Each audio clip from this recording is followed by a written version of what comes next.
Recording by Saraswati studio Muzaffarpur. हमरा मैया के महिमा महान बारे, उनका कृपा से सुखी संसार बारे। हमरा मैया के महिमा महान बारे, उनका कृपा से सुखी संसार बारे। माथे मुकुटवा चमके उनकर, माथे मुकुटवा चमके उनकर, बिंदिया देख लीलार बारे। हमरा मैया के महिमा महान बारे, उनका कृपा से सुखी संसार बारे। हमरा मैया के महिमा महान बारे, उनका कृपा से सुखी संसार बारे। माथे मुकुटवा चमके उनकर, माथे मुकुटवा चमके उनकर, बिंदिया देख लीलार बारे। हमरा मैया के महिमा महान बारे, उनका कृपा से सुखी संसार बारे। डीजे मनीष रक्सौल।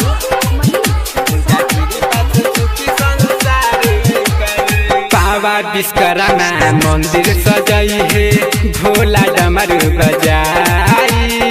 देवलोक से देवता लोग देखी मुस्काले, अंबर से फूल बरसाई, अंबर से फूल बरसाई। मालिन मलिनिया फूलवाली आई है, कलशा कुम्हारू लाई। घरवा गना मोर निपई है, आई है दुर्गा माई। निक लागे बघवा कहार, निक लागे बघवा कहार, अंजनी के लाल संगे आइली बारे। हमरा मैया के महिमा महान बारे, उनका कृपा से सुखी संसार बारे। हमरा मैया के महिमा महान बारे, डीजे मनीष रक्सौल।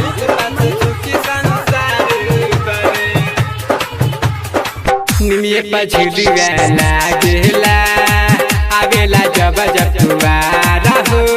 साल भर पर 10 दिन दशहरा, आवेला त्योहार हो, आवेला त्योहार हो।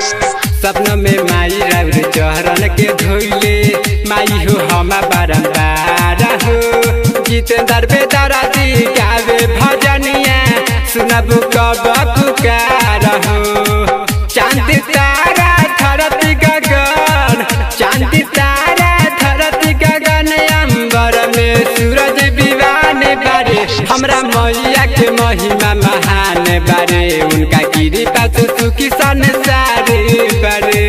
माथे मुकुटवा चमके उनकर, माथे मुकुटवा चमके उनकर, बिंदिया देख लीलार बारे।